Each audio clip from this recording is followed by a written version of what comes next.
We need to talk about the chessboard again. After everything that happened in version 3.2, we can safely say that my first analysis back in July is now mostly obsolete.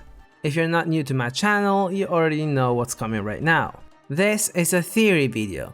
Everything I say is based on information available in the game and in the official videos, so my theories and deductions do not represent Genshin Impact unless they get confirmed in the game. So, like I said before, I did analyze the chessboard from the Winter Nights Lazzo video a few months ago. In this video, I will talk about the few moves from the famous 1996 chess game between Garry Kasparov and the IBM supercomputer Deep Blue, and I will mix them with who I think the chess pieces are in Teyvat to try and guess what's happening in the game. But don't expect chess strategies and tactics from me because I can barely play chess. What still stands from my old video is that an Archon is not considered defeated even after their Gnosis has been acquired by the Fatui. I mean, in chess, if you defeat a piece, it's taken off the board, while in the Fatui video, the Anemo and Geonosis are still on the board, so technically and counterintuitively, Barbados and Morax should still be in the game. We also have checkmate is not where the game ends.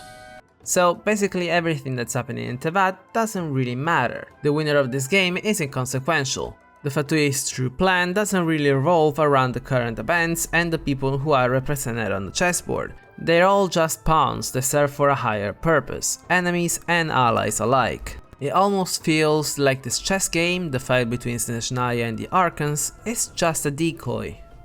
We all know that this specific 1996 match was won by White, the supercomputer Deep Blue, that in Teyvat represents the Archons. This means that Black, the Fatui who represent humanity, is going to lose. We also know that on Pierro's chessboard, the queens and kings have switched places compared to the 1996 game. Now, when we watch the Fatui's video, we see Raiden Shogun killing Signora, which is represented by the White Knight defeating a black pawn. I originally thought that the Electro Gnosis was going to be the knight, but we were shown in version 3.2 that it was actually a bishop. This means that I got it half right and half wrong. Raiden A is still the white knight. What I didn't consider is that the Gnosis were created for the Archons who won the Archon War. So even though I realized that Raiden Makoto was a chess piece off the board because she's dead, I guessed the wrong piece. What's clear is that the Tsaritza still owns her own Gnosis since it's not on the chessboard, and it's also clear, at least I'm still convinced about it, that the White Knight was moved by the Tsaritza herself because of the cryo-elemental energy that we see around the chess piece. I actually found a reason for this, and it's not just the fact that Pierro is certainly not playing and talking to himself. I'll talk about it in a moment. Now comes one of the problems.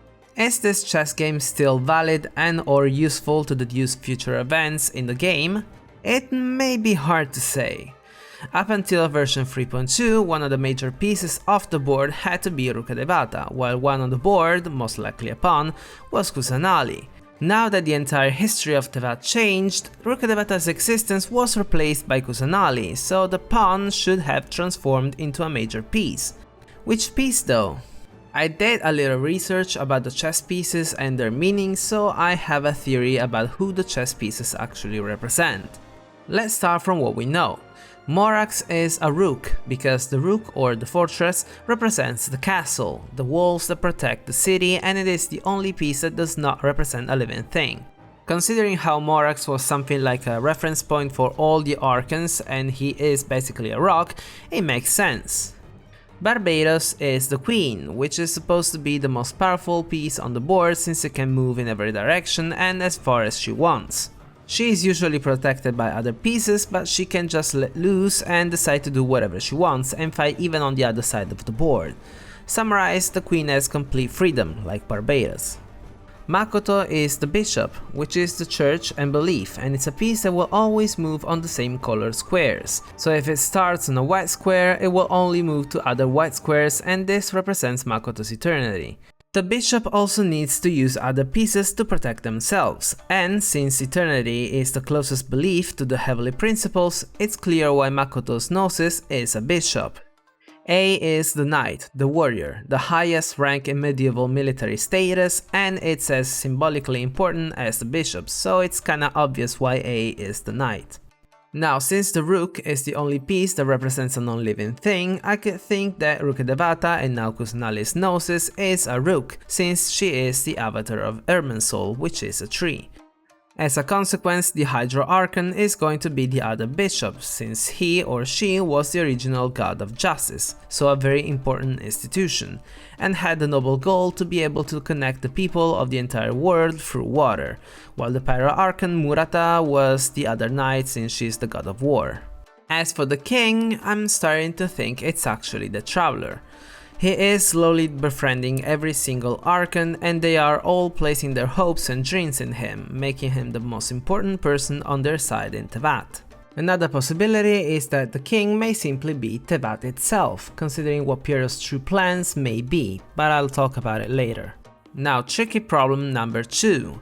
If we check the 1996 match, the game ended not too long after the White Knight took out the Black Pawn. The Black King moved to g7, the White Knight moved to g5, the Black King moved to h6, and the White Rook took the Black Pawn h7. At that point, Kasparov simply gave up because there was no way out of that. If this is also how the game is going forward in Teyvat, the moves are too few compared to the number of events that still have to happen, since we still need to go to Fontaine, Natlan, and finally Snezhnaya. Anyway, looking at the 1996 match, Raiden A, the White Knight, moved on the chessboard, and we have been hinted during the the Fungus Frenzy event that something probably bad is happening in Azuma. Then the Black King moves, which means that something big is gonna happen in Snezhnaya, and after that we see that the White Rook moves and takes a Black Pawn, but the White Rook is the Gnosis. Why is it moving? Who is the White Rook right now? Is it still Morax, or is it someone who's using his Gnosis? I do think that we will see both John Lee and Shao when we get to Natlan, since there's a chance that Capitano is Menogias, but I'm not gonna go down that rabbit hole in this video.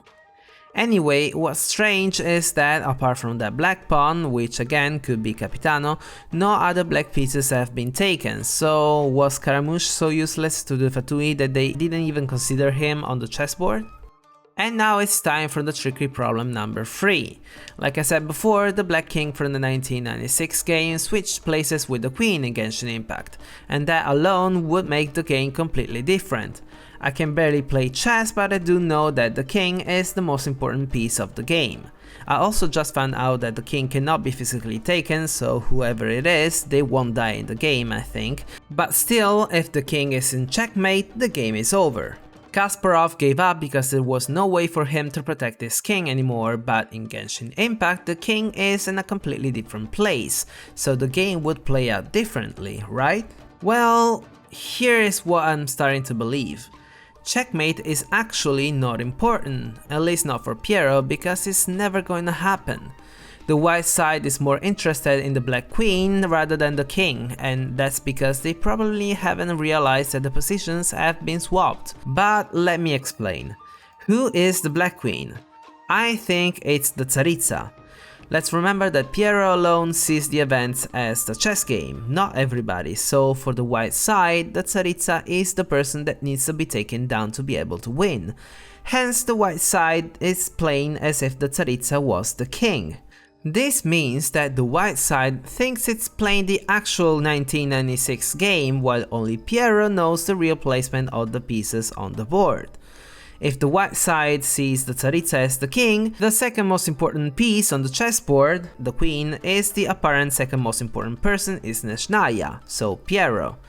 But who cares about the queen if you're desperately trying to stop the king? The white side has been completely deceived.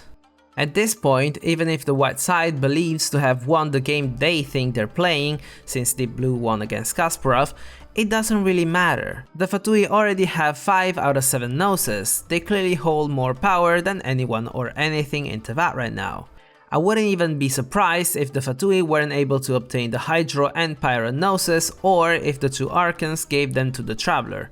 Those Gnosis will end up in Pierro's hands one way or another. But is it just the white side that has been deceived? It's quite obvious that I think that Pierro is the Black King at this point, but what about the Tsaritza? Does she really know what Pierro's true intentions are? When Pierro is playing chess with most likely the Tsaritza, he's basically saying that he's successfully deceiving the enemies, but when he speaks with the dead Rosalind, he is alone and he talks about the Old world. the planet that Primordial One found and fought for. He promised Rosalind that her Final resting place will be the entirety of the old world. so his true objective is to reach or obtain this old world. I believe that Pierro is just using the Tsaritza. She thinks he's helping her with either getting revenge for whoever she lost in Caria or, and it sounds crazy but this is what I believe, he convinced her that the power of the 7 Gnosis will allow them to go back in time and change the fate of Caria and of those who died during the Cataclysm. On the other hand, what he really wants to do though is to completely destroy the eggshell in which the master domain Tevat is contained, the macrocosm created by Thanes, and unleash the entire creation all over the old world, which is what Thanes was supposed to do to begin with. Just think about it, the Fatui perfectly know what's written in Before Sun and Moon even though they never managed to successfully steal that book. We have proof of this since Dottore clearly knows that Tevat is not real, and this knowledge is as valuable as the Electro Gnosis, while Enjo basically gave us a summary of the entire book. Yes, Enjo is with the Abyss while Dottore is a Fatus, but let's all remember that the Fatui were founded by Pierro, who is from Caria as well as the members of the Abyss Order. Same people, different affiliations. So, if the Abyss Order knows what's written on Before Sun and Moon, the fact that Pierro specifically uses the concept of old world is no coincidence. On that note, Pierro was alive back when the sages in Caria were still deciding to use the forbidden knowledge. He tried to stop them and he saw firsthand that the veil of sin can be lifted, which I believe it means that they ripped the fabric of reality, they cracked the eggshell and let in stuff from the abyss and from the outside world. He also most likely got to meet Lumine, the one who gave those sages the forbidden knowledge, so he knows how the world is actually structured. As a consequence, I guess he's the one who came up with the concept of descenders.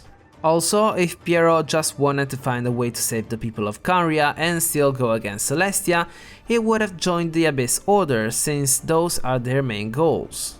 Now, back to the Tsaritza, if she was successfully deceived and believes what Pierro is telling her, why didn't she give him the Gnosis? Well, except for Barbatos' Gnosis, every single other Gnosis has been obtained through negotiation and, let's say, fair trade. What if the Tsaritza promised Pierro her Gnosis if he's actually able to get revenge against the Archons? Only when he's obtained the 6 Gnosis, she'll give him hers.